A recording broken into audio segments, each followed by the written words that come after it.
Hi, this is Scott Wilkinson, host of Home Theater Geeks. In episode 245, I chat with Chip Adams, the Vice President of Venue Engineering for NBC's coverage of the Olympics. So stay tuned. Netcasts you love. From people you trust. This is Twit. Bandwidth for Home Theater Geeks is provided by CacheFly at CACHEFLY.com. This is Home Theater Geeks with Scott Wilkinson, recorded February 26, 2015. Episode 245, How NBC Covers the Olympics. Hey there, Scott Wilkinson here, the Home Theater Geek and editor of avsforum.com. This week's guest geek is Chip Adams, a VP at NBC. He's the VP of Venue Engineering for NBC's coverage of the Olympics. And his appearance today was arranged with the help of SMPTE, the Society of Motion Picture and Television Engineers, who I'd like to give a big shout out to and a big thanks to helping me find Chip at very short notice. So, Chip, welcome to the show. Thanks so much for being here. Thanks for inviting me, Scott. I'm happy to have you here. Those who are tuned into the live video stream at live.twit.tv or logged into the chat room at irc.twit.tv can post questions for Chip as we go, and I'll pass along as many as I can. So, Chip, you're in charge of capturing and preparing the content, the video images that we see for distribution from the Olympics. How long have you been involved in that? NBC's been doing it for a long time, right? No, NBC's been doing it for a long time. I first got involved with the Olympics in 1988 as a technical manager at the rowing canoeing venues in Seoul, Korea. So that was my first Olympics and my first taste of the Olympics. And I've been on every one that NBC's done since then. So wow. In my capacity, though, as in charge of the venue engineering planning effort, I've only started doing that officially since '99. So when we've had the first big group of 5 Olympic Games, that's when I came on board to assist with the planning of those games. Mm-hmm. Now, the games happen every 2 years now that they've separated the Summer and Winter Olympics. So they alternate. It used to be a 4-year cycle. It kind of still is if you count only one of those. But how long does it take? 2 years to prepare for each game? I mean, is that really a full-time job for you and presumably other people just to get ready for the games every 2 years? Well, it is. It does take a couple of years. Actually, it takes longer than that. We actually have lead groups, upper production executives already headed out to Korea to start planning for the Winter Games.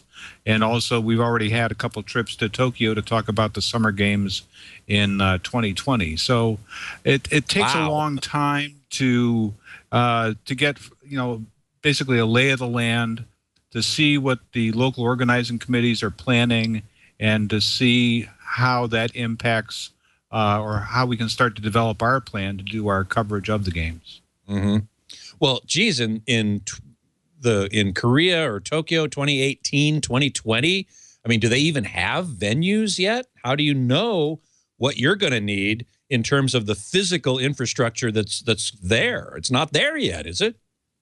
In some cases, it is there. They'll take existing facilities and they'll do some retrofitting to them to make them acceptable to the IOC. And I think these early meetings are really used as a planning resource to the local organizing committees to see if their plans and ideas make sense for the broadcast. So it's a very cooperative sort of discussion that happens as far as what the venue facilities are. I mean, we don't pick the facilities, but we give our input as to, looking for camera locations and any other type of overlay that they have to do the facility that can, support the television broadcast. Mm-hmm, mm-hmm. Well, tell us a little bit about the process of getting ready for. You've told us a little bit about the planning, the early stage planning. Now you're sort of thinking about 2018, 2020. We've got 2016 coming sooner than that. Obviously, you're farther along in the planning stage. How does it go from that early planning stage to there you are at the Olympics trying to cover some number of venues, a bunch of different activities? Give us an overview of that process. Well, for example, for Rio, we really start with what we did in London, and we take a look and see how similar the venues, the competitions are to earlier summer games, and that gives us sort of a baseline to do our planning off of. So typically, we'll bring about the same number of cameras, video servers, ENG kits, and people to the next set of games based off of what we did in London, and if it worked. I mean, we always do sort of a look back on what worked and what didn't work. We also take a look at the new technologies that are coming along to see how best to implement them into a new infrastructure that we're moving into, for example, like Rio. Mm-hmm. And so, 2 years out, there's typically a big meeting with the IOC and the host broadcaster to go over the initial sort of plans that they've drawn up. At that point, we get to see what the venues are, how much compound space. We get a look into what the customs rules are probably going to be at games time. And it's really a collection of information, and also meeting the new host broadcast production teams to see what their plans are, because their plans will change, in between games based on what they learned at past games.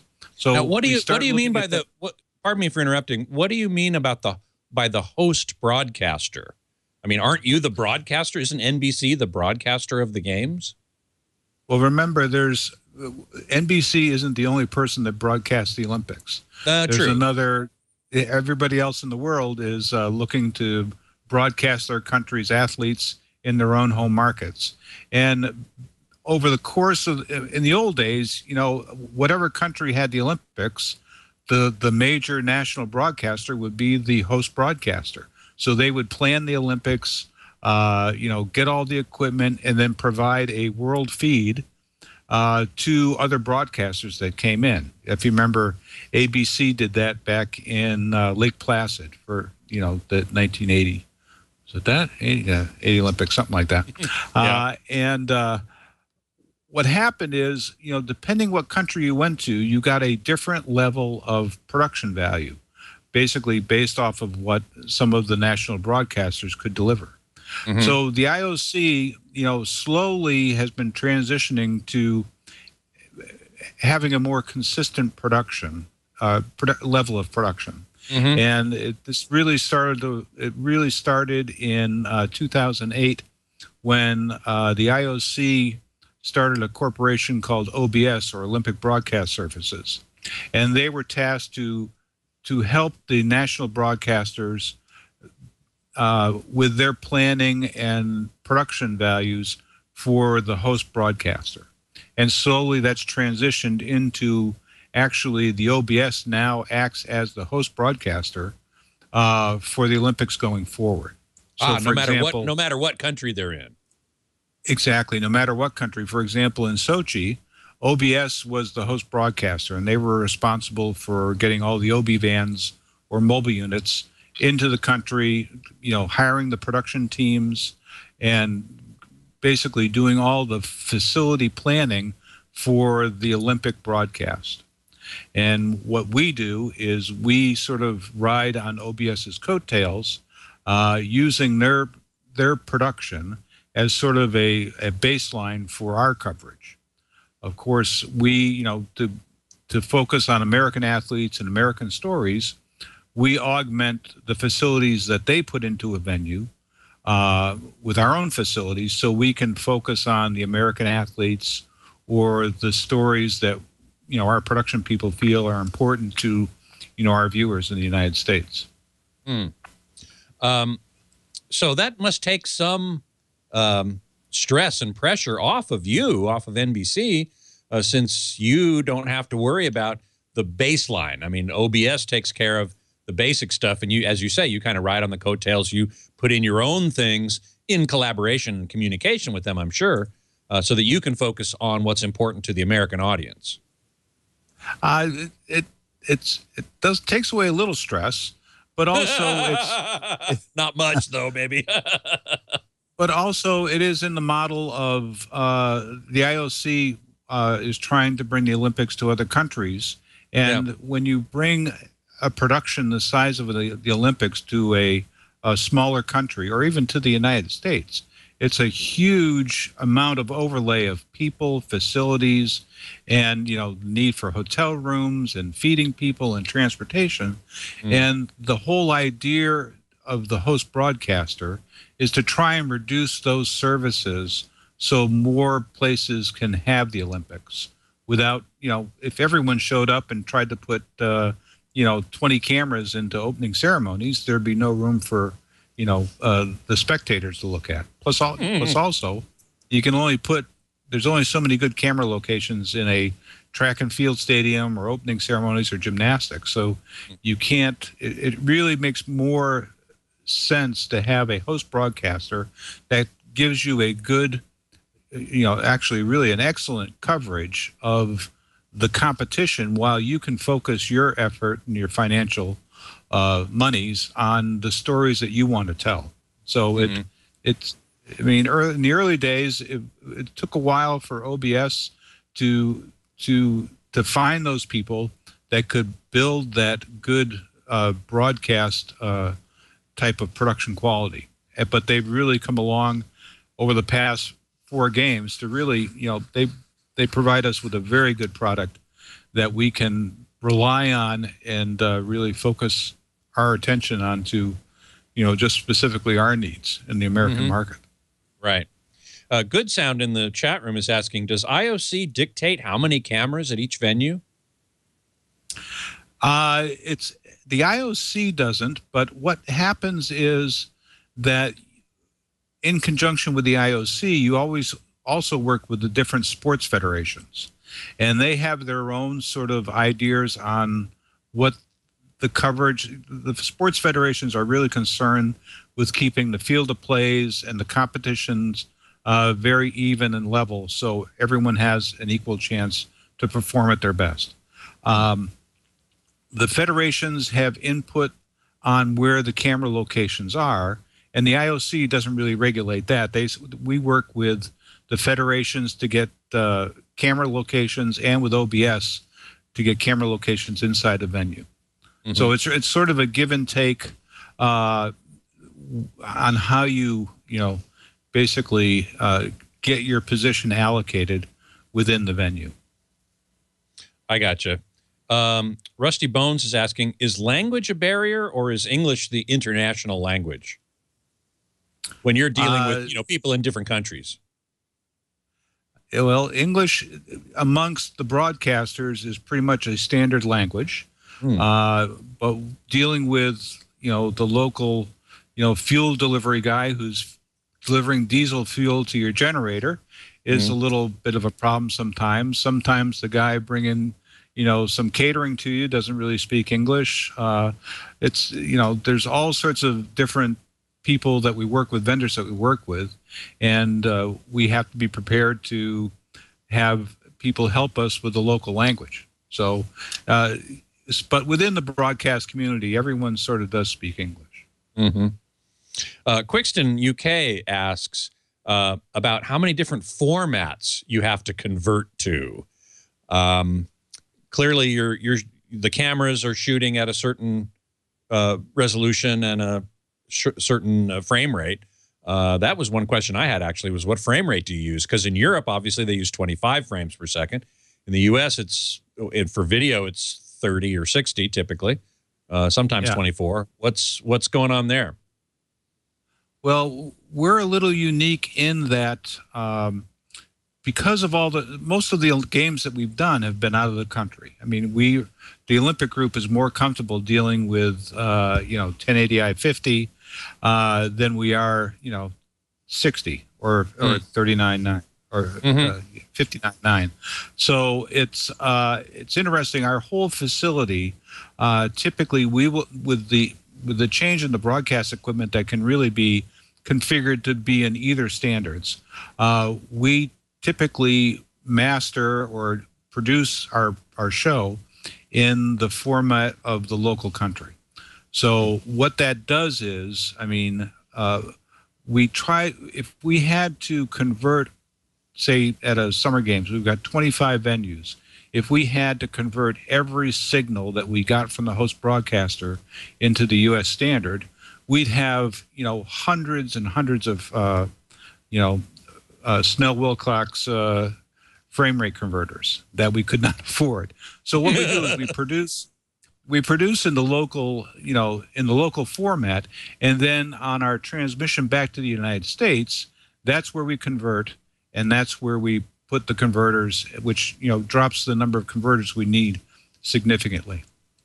Right. So you take all these different camera feeds and make the program for the United States, and then at that point you convert it, and that makes a lot more sense. You wouldn't have to. Yeah, exactly. On the transmissions going home. Yeah. So you get to this country, you work with the OBS, you set up your own trucks. I mean, the OBS has their own trucks, I'm sure, but you probably bring some of your own as well. You put some cameras in there, maybe that they don't have, in conjunction and collaboration with them, I'm sure. How many people do you take to the Olympics? The Sochi Games, we had about 2,500 people that we traveled to Russia to produce those games. That's 2,500 people. Yeah, 2,500 people. Wow. It's a lot of people. It takes a lot of people to do an Olympics. Yeah, no kidding. I've always been curious when I watch the Olympics from someplace like Sochi or Japan or someplace that's far away in terms of time zones, how you deal with that. I mean, obviously you're going to pick and choose, we're going to show this event or that event. But I'm just curious if there's anything else that goes into it other than, well, let's just show that one in this order and that order. Because in the United States, you're going to show it hours and hours later. Yes and no. I mean, it depends. I mean, of course, when we did the Salt Lake Games, that was a very friendly time zone to us, so we were able to do a lot of live coverage on the air, and then we also had a bunch of tape playback also, just because of the scheduling of the events. In China, when we did the Summer Games, we benefited by some of the event scheduling that we were able to do some of the swimming events live or almost live to the U.S. market just because of the 12-hour time difference. So that was advantage. Sochi, most of the events were tape delayed, although for the past couple of games, we've been doing a lot of live streaming through our .com enterprises. So everything is available sort of live stream, but then, for the really finished pieces and really important events that we want to package and make available for home viewers, those would be on tape delay. But it is quite of a juggling balance to schedule, the broadcasts and the different day parts that we do with the event schedule. Now, how many people have to be involved with the actual broadcast as it happens in the United States? I mean, with 2,500 people, do some people have to stay up all night or be on the night shift in order for that to happen? Or once you deliver the content, the package, if you will, to NBC in the States, then you guys can all go to sleep? Well, yes, we can sort of go to sleep when we deliver stuff, but also remember that NBC is not the only delivery platform in the United States for the Olympic broadcasts. To tell you the truth, I don't know what the number is of all the people in the United States, but across, all the cable partners that we have, Telemundo, the .com effort, I mean, there's a significant number of people taking this content and, managing it out to these different platforms, at all times during the day. So tell me a bit about the streaming angle, because that has become more and more important over the last couple of games, I guess. Certainly a lot of us have streaming boxes for our home theater systems, Roku, Apple TV, that sort of thing, as opposed to watching it on the computer. What has your thinking been about ramping that effort up, and does it detract in some way from the actual broadcast? What they found, and this is not my area of expertise, I'm really just the guy out in the venues getting the stuff back, but from what they've told us, that the streaming doesn't really detract from the primetime broadcast and the other broadcasts. Yes, you have the sort of, the true believers that like to watch the sport as it comes off, live, and that's great, except for a lot of these events happen in the middle of the night, and people do have to work sometimes. Right. Some of us anyway. And exactly. So, the streaming's been really well received. They also take it and they do some video on demand for special competitions. The whole .com effort. They have special featurettes. So there's a lot of effort to produce that online content to make it accessible for all the different platforms. And it just happens back here at our facility in Stamford, and with some other help with content distribution, outlets and stuff. But that's it's interesting, that's for sure. Rusty Bones in the chat room is asking, does NBC provide its own power sources at the Olympics? We typically do. There's been one game where we relied on the host for most of their power. That was Vancouver, and that worked out well because it was a North American country. We did a whole due diligence with the local power company, and we felt comfortable using their facilities and stuff. When we go to a foreign country, though, it's with a broadcast and the facilities that we have that is so large, and with the amount of investment that we have in the broadcast, it's really good insurance to have at least, some generators on site and UPS systems to protect us in case there was any problem with the local power grid, just in case. Yeah. Quickston, UK is making an interesting question and a suggestion. Should have a camera at every event and let the viewer choose what to watch. What are you thinking about in terms of interactivity? And now we're talking about the future, of course, but deciding, and maybe even what camera angle to look at. Is that even a reasonable thing to think about, or is that just too much?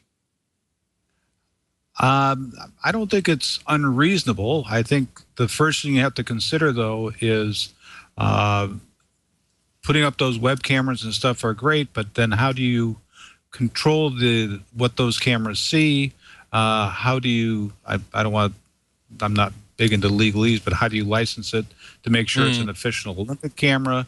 And then the other problem is also when you go to countries that don't necessarily have a huge installed IT infrastructure, how do you allocate bandwidth to these sort of little cameras when you have 150, 200 other broadcasters, vying for that same bandwidth to get their main programs out? So, good point. Yeah.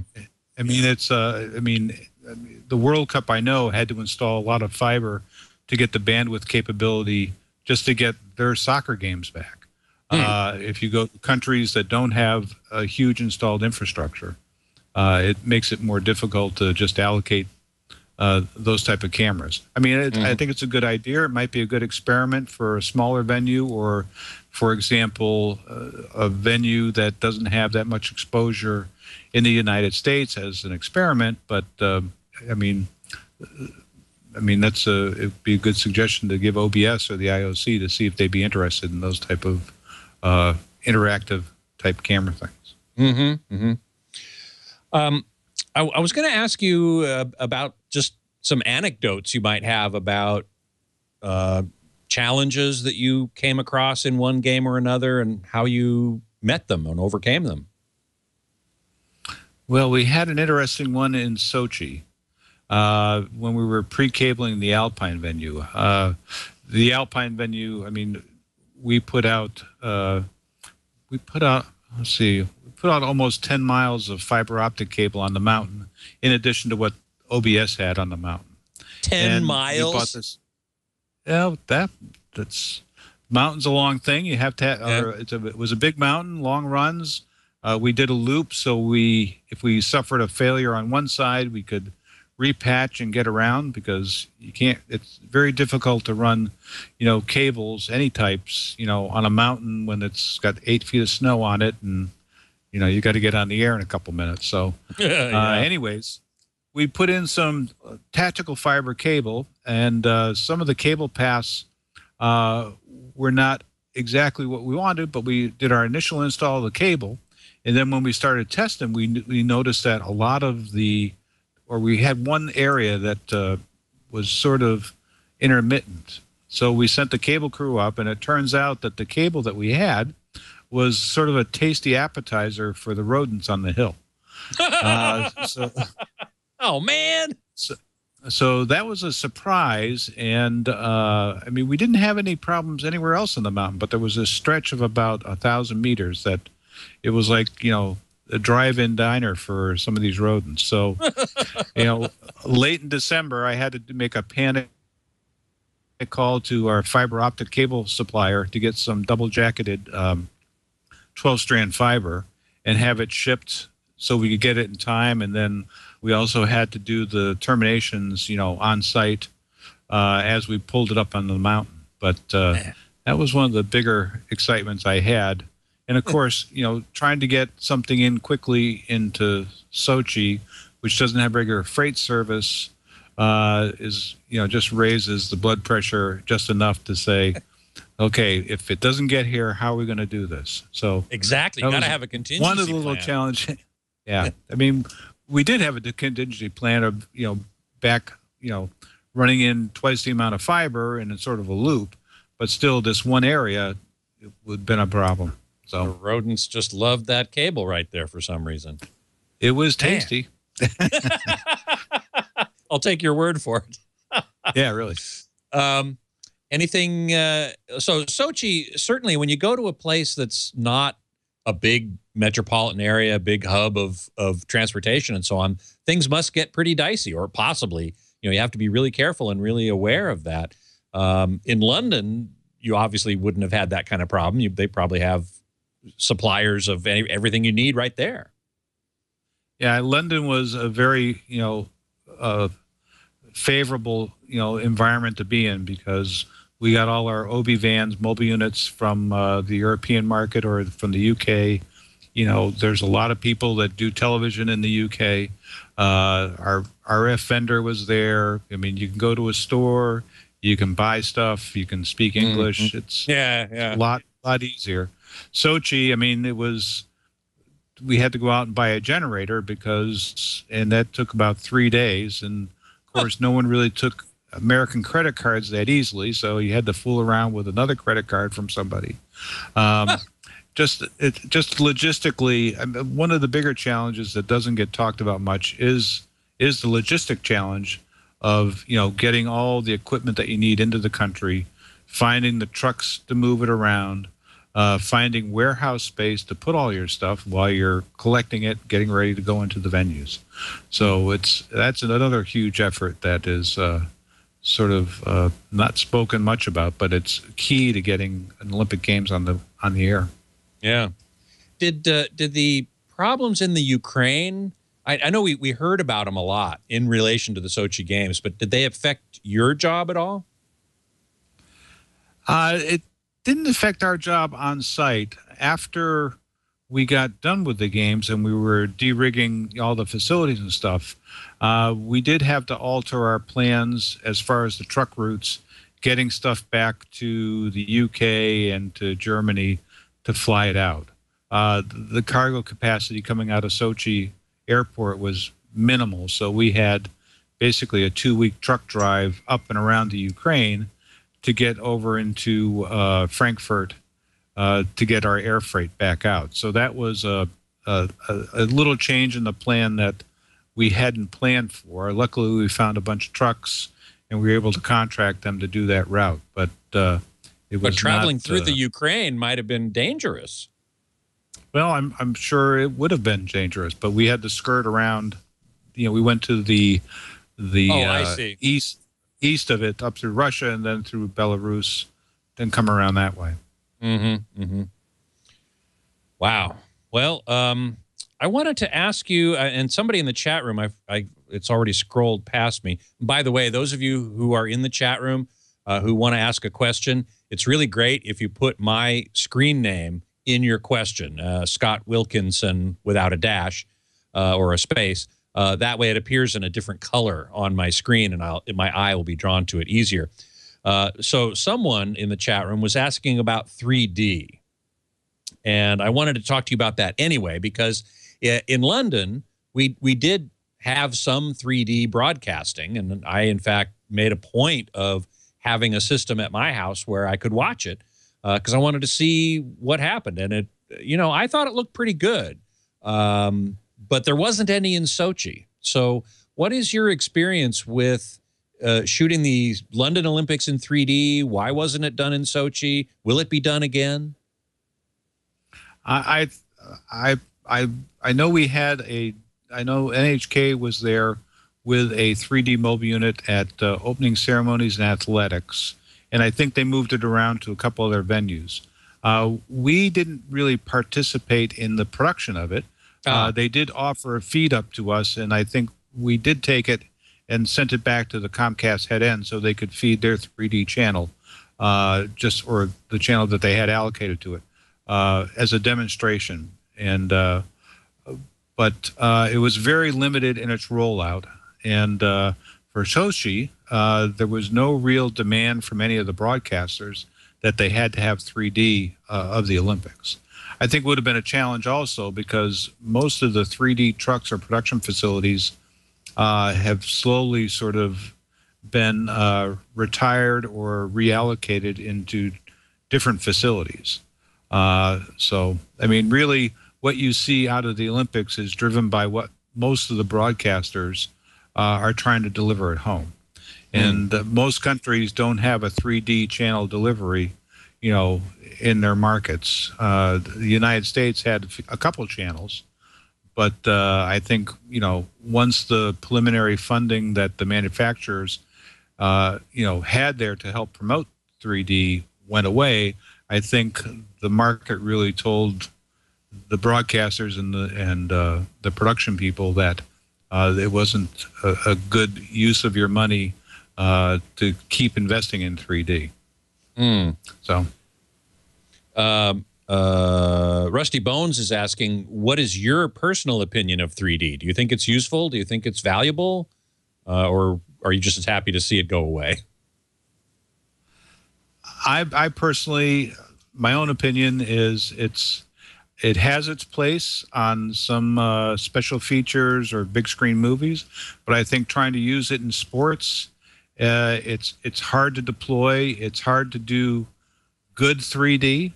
And also nowadays the facilities just aren't there to do it. I mean, there's equipment there, but I mean, to do a lot of sports with 3D, it has to be inexpensive to roll out. You really need to be able also to do a 2D version of it that is acceptable and doesn't impact on the broadcast that's really making your money, which is the 2D program. So I think it's, you know, for special movies or something like that, I think 3D is fine. But I think for most sports, it's a hard financial equation to make work. F-Loop in the chat room asks, do you ever look at the end consumer delivered feeds and weep? NBC satellite feed to local stations is probably, he says, 80 megabits per second plus H.264 or better. Is that correct? Wouldn't it be nice if videophiles could see that entire feed? How much is lost by the time it gets to the end consumer? I don't know what encoding we use from 30 Rock out to the affiliates. I know that we used to do MPEG-4 from the main transmission back to 30 Rock and to our distribution points. We've now moved more towards Motion JPEG or J2K, just for the better video and also less latency when we have to do two ways, between the studios in New York and back to an Olympic city. Mm-hmm. I am surprised by, I don't have satellite at my house, I have cable, and I'm always surprised by the quality that, I know what it looks like when we send it out, and to see what it looks like when it comes back on a home TV set, it's disappointing, because I know it looks better than that. And in some cases, even over the air looks better than, as a matter of fact, over the air looks better a lot than some of the cable distribution that I've seen. Absolutely. So I agree with you 100%. Yeah. In fact, I was going to ask you also about, you were talking about encoding, and I'm wondering if there's somebody sitting there with each of the venues, say, or some number of people who are looking and maybe adjusting, doing the color grading, in other words. Is that something that you spend a lot of time on, or do you have the cameras, are the cameras and all the equipment passing the color pretty well natively without having to really mess with it? Well, like any multi-camera remote, you have video engineers that are on site that are that are essentially shading and painting the cameras so they all look the same in the environment that they're working with. Mm-hmm. Now, that is a challenge when you're working with the host broadcaster who's got 30 cameras and you've got 10, and you're trying to get the video people to sort of agree on what's white, where do you do your gamma crossovers, where your black levels, saturation, all those different elements. But yes, typically, matter of fact, always on any of these remotes, you have 3 to 5 video engineers, depending on the number of cameras, irising the cameras, doing the color balancing so they all match and they look good. So it's a huge effort. Huge, I'm sure. Dagomar asks, sorry, go ahead. No, go ahead, sorry. I was going to say, Dagomar in the chat room is asking, are GoPro style cameras being used? You know what I'm talking about, the cameras that get put on the head. I can't imagine the athletes would do that because that would impact their performance. But getting kind of a POV kind of gonzo thing going with some of your cameramen, do you do anything like that?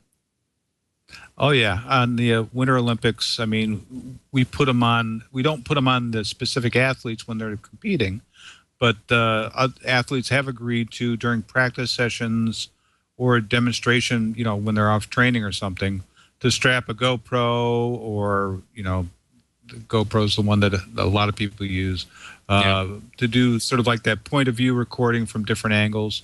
I mean, there are, in addition to athlete-worn cameras during training and stuff, there's also a lot of POV cameras that are used that is actually placed on the apparatus.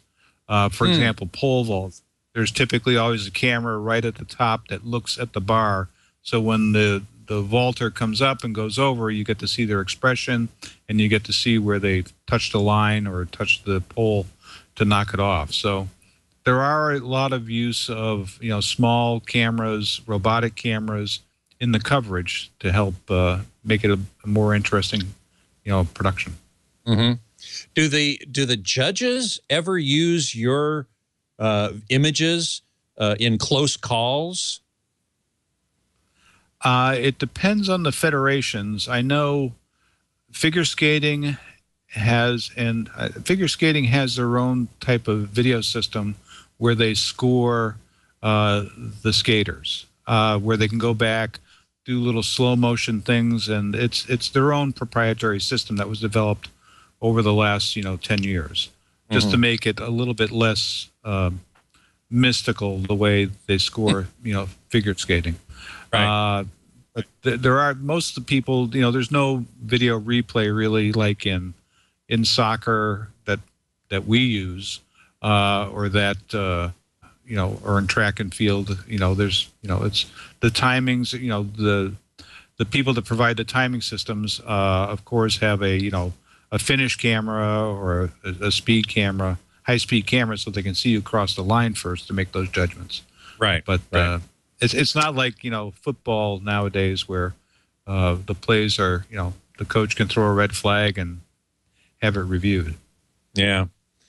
Creamy Corncob is asking, I'm not sure if this is a question that you would, it's in your bailiwick, so to speak, but it is, how does streaming numbers roll into Nielsen TV ratings determining return on investment? Is that something you have anything to do with? That's above my pay grade. I thought that might be the case. Yeah. Yeah. No, there's people with higher math degrees than mine that can figure that out. So yeah, got it. Beatmaster asks, which sport is the hardest to capture technically, and where has the most improvement come in, you know, for one sport versus another?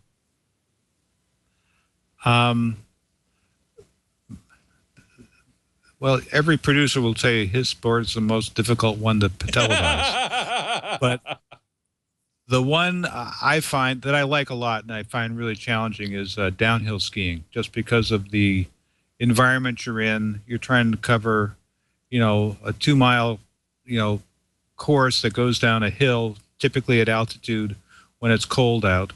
And, you know, I just worked on the World Alpine Ski Championships, and the host broadcaster for that had 50 cameras out on the hill.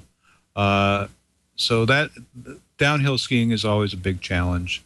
Track and field is another one that's not a technical challenge, but there's so many different things happening at the same time. I mean, you can have a 10,000-meter race going around, and then someone's doing long jumping on one side, and then, oh, by the way, we're changing it over to javelin throwing. So that's sort of like a 3-ring circus at athletics.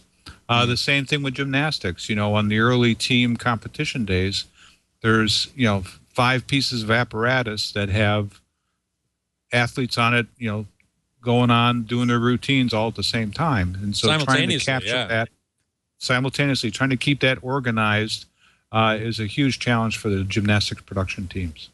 So I've always wondered, this is not part of your business, but I've always wondered, in that case of gymnastics where you've got 4 or 5 things happening at once and some of them involve music, does that distract the people who aren't doing anything to music? You know, and maybe the audience is clapping along and whatever, cheering somebody else. That must be very distracting. I know that's not your interest at all, but or bailiwick professionally, but I've always wondered about that when I watch the gymnastics. Let's see. Nito Kamen in the chat room. Sometimes it's a little hard to pronounce these screen names. Would like to know what new features or technologies we might see in the broadcast from Rio, which are the Summer Olympics coming up in 2016. Well, there's always new developments in high-speed cameras, smaller cameras in different locations to give a new perspective. I think over the past few games, you've seen the introduction of a lot more virtual graphic cameras. What do you call it? In London, there was sort of a camera that they used on the vault that gave you sort of a matrix type of view of the pole, not the pole vault, but of the vault. You know, when the vaulter went over it, you could spin around and see how they did their flips and how they did their landing. We've had the flags, you know, in the pool and on the courses to identify, you know, lane identifications for swimmers or people on the track. You know, throw distances for javelin, and there's a lot of, you know, those things have been slowly coming in and getting better and faster and easier to implement the broadcast. So you do that. The main technology. You do that in terms of, you you know, overlaying, you know, here's this guy is in this lane of swimming of the pool, and the other person's in this lane of the pool, or things like those overlays, those informational overlays. You're the one that does those, or is it the OBS? No, actually, we helped develop the technology a long time ago, and slowly OBS has incorporated that into their base production plan. So that saves us from having to do it unilaterally, and it also makes a better broadcast for all the other unilateral broadcasters. So they get the advantage of the sort of, you know, technology research and stuff that's we've been helping to push along over the course of, you know, all the games we've been doing. Nito, Kamen, and Dagomar are both asking about drones or quadcopters. Have you used those before? Are you thinking about using them in the future with cameras on them, obviously? No, we haven't done any work with the drones yet. I know they're getting to be very popular, you know, as a tool in news coverage and stuff, but we're waiting for the FCC and the FAA to make their rules about how you implement them and who can fly them. I think they're an interesting technology. What we would have to do is sell the idea to the sports federations, because do they really want something that weighs 40 pounds, you know, flying above their heads? It loses power or control, and then all of a sudden drops onto the field of play. Ooh. I know it took a long time for the spider cams and the cable cams to get accepted by the sports federations to fly over the fields of play. So it is a new technology. It looks like an exciting technology, but I think it has to be proven to be safe and reliable before you can use it in a situation like that. So you're not planning to use them in Rio? The biggest aerial platform we'll have will probably be helicopters, real helicopters that will fly around. All right. But nothing the size of, you know, a 2-foot square box that has 4, 5, 8 propellers whirring around. Right. I mean, at NAB, last year, certainly I saw JVC and some other companies had these quadcopters or octocopters with cameras built into them flying around. But I see your point that, you know, there has to be absolutely no risk that this thing will fail and fall into the field of play and disrupt the game. That, I think, would be the ultimate, can't do that. Exactly. Now, if you're shooting something up in the mountains or beauty shots where there's no people underneath it, or it's in a controlled situation, it's a reliable piece of equipment that's been proven, that's one thing. But I think trying to use it in a live event, you know, there's too many risks that I think would have to be addressed.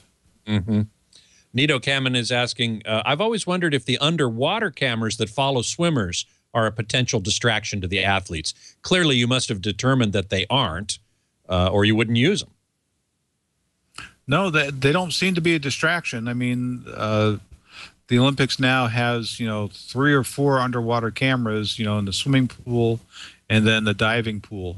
So it's not, you know, I think it's the athletes and the federations have come to accept them.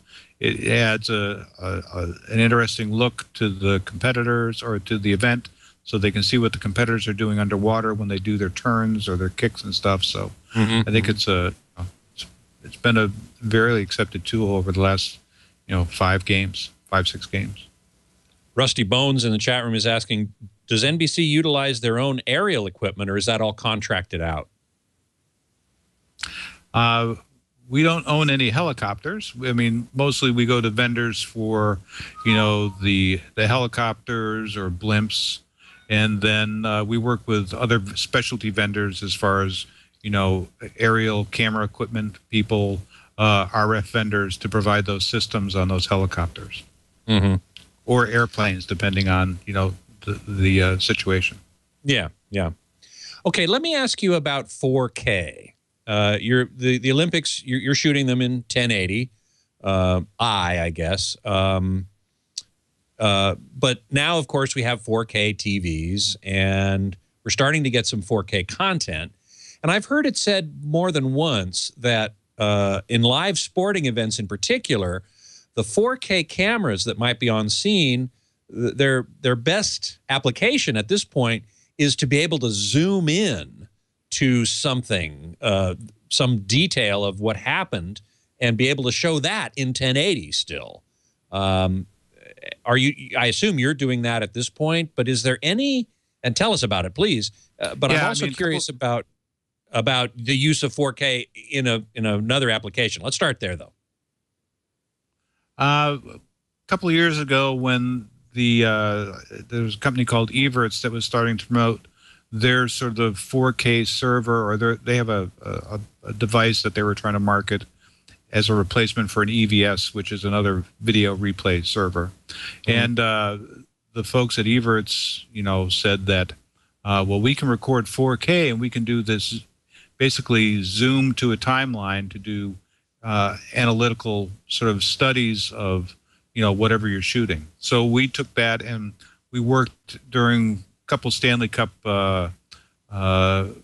broadcasts ago. We started experimenting with it and tried it, and it seemed to work pretty well. And we took that system to Sochi and we used it at the hockey venues. And we used that to basically, you had a wide shot or a relatively wide shot of the ice. You shot it at 4K at a high frame rate, and then you would play that back if something interesting happened, and then you could zoom in about 400%, which would take the 4K down to a 1080i picture. And you'd be able to zoom in with the shutter at about 360. You get a little bit more clear replay, so you could see what was happening with the puck and the action around there. So that's how we've used it. I know Sunday Night Football uses it for the same thing, but for football, looking at catches to see where the foot is on the inbound line or out of bound line when they do a catch. So that's really how we've used the 4K camera technology and replay technology over the past couple of years. Is there any plan to broadcast the Olympics or some other major sporting events in 4K for all those millions now of 4K TVs that are out there? Well, might be a million 4K TVs, but how do you get the 4K signal to the TV? That is the big question, isn't it? That's the big question. And I know there's a lot of people that think it's going to be over the internet through like Netflix or Sony or over the top somehow. Someday maybe there'll be ATSC3 where you can broadcast it over the air, but that's still a couple of years into the future. So right now, even though you have the 4K TV sets out there, there's no real way to get the content back to them. So as a broadcaster, how do I produce in 4K that I have to down convert and send out anyways?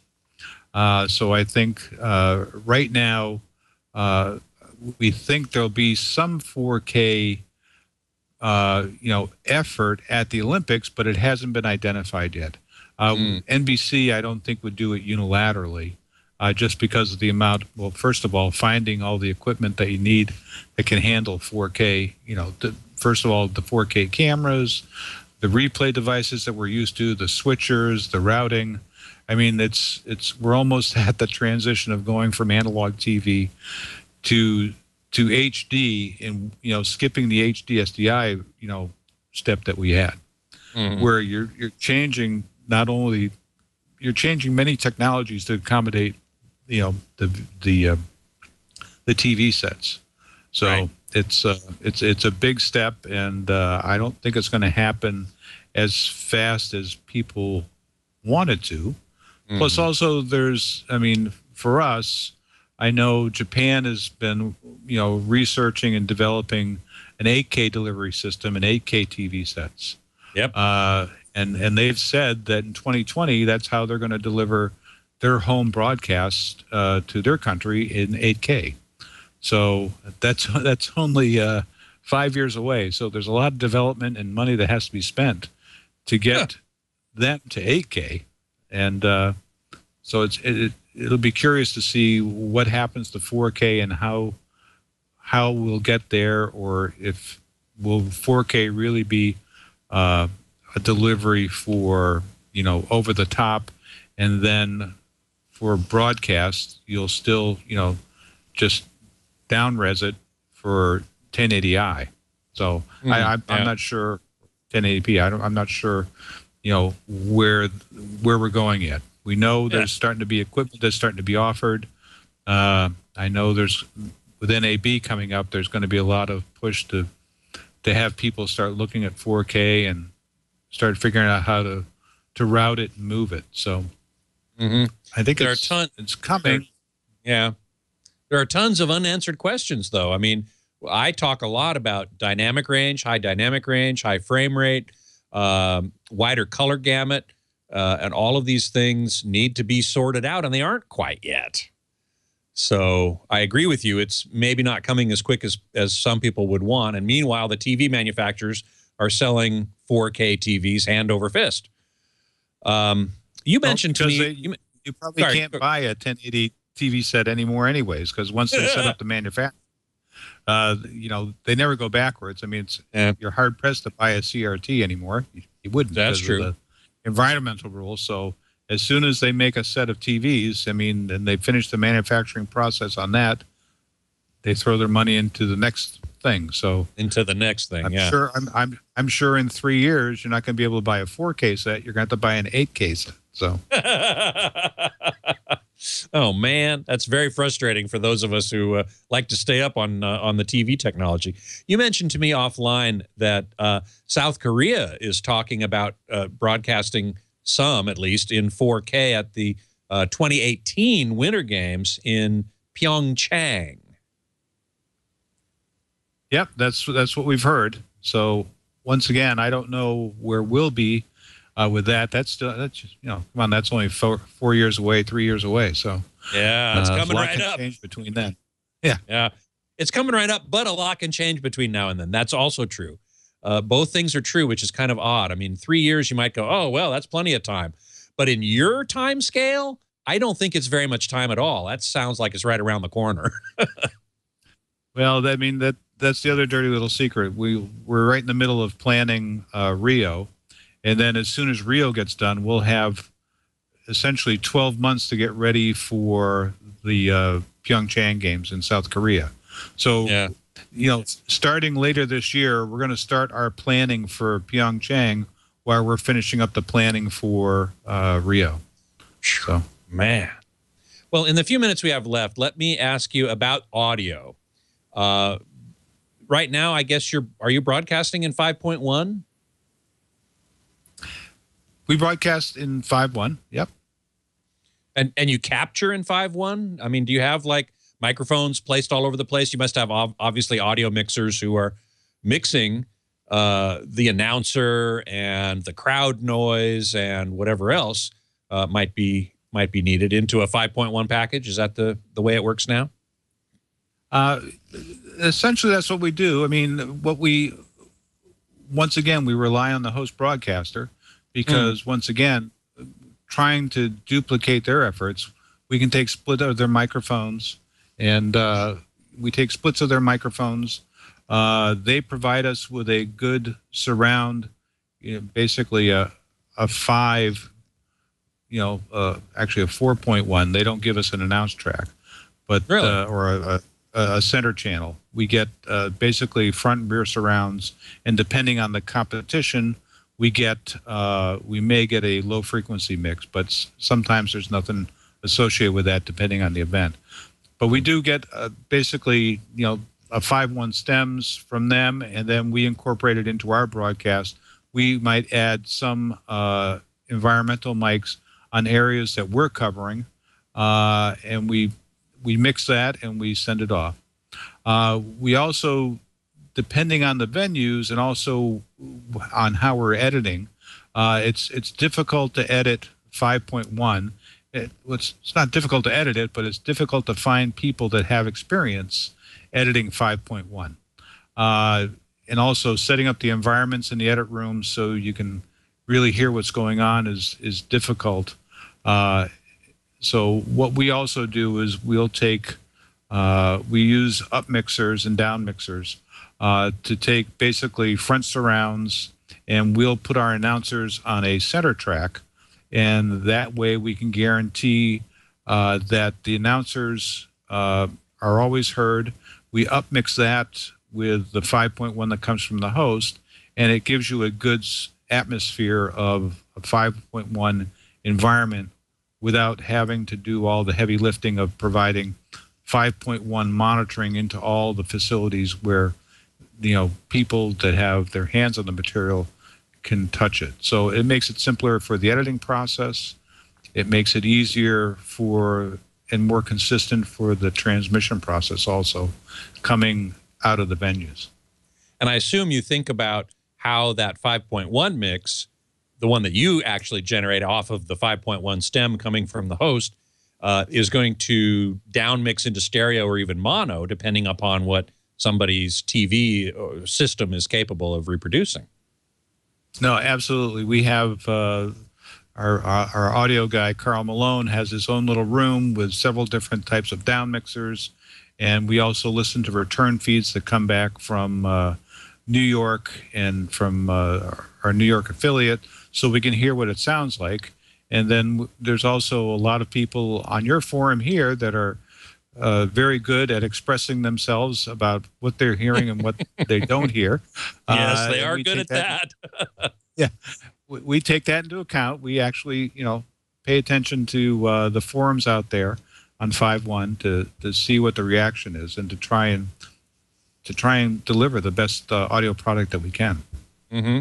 Beatmaster is asking, is Dolby Digital Plus with a higher bit rate something we can expect for sports on TV in the future? Is that what you use now? We typically don't use any Dolby processing right now. We send literally the stems right back from the venues through the IBC and back to New York, and you're getting, you know, besides some, I can't speak specifically to the exact devices that are on that transmission line, but it's very limited processing that goes on to our program line. Mm-hmm. Is there any talk or thought of going beyond 5.1 into immersive audio, such as Atmos, DTSX? Fraunhofer's MPEG-H has this object-oriented, immersive audio kind of a thing.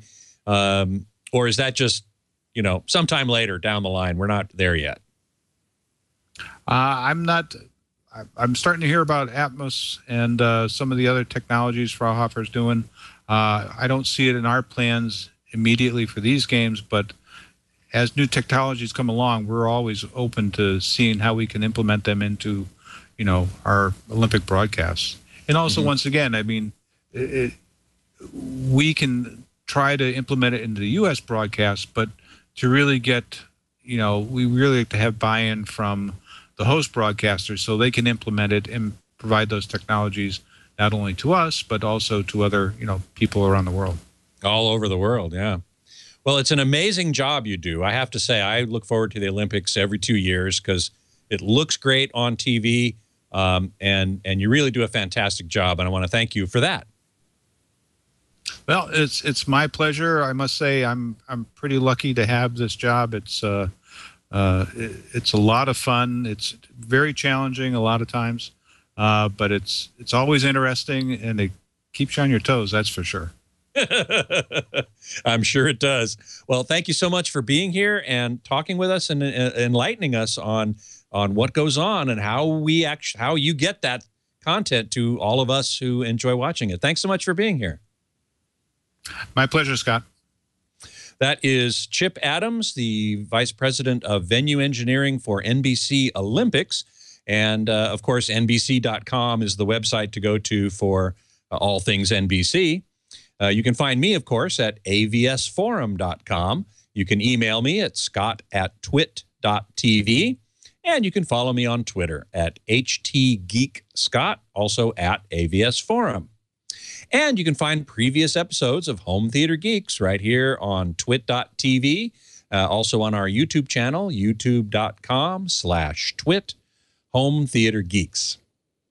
Now, as I said at the top, I want to make sure to remind you that Chip's appearance here was made possible with the help of Simpty.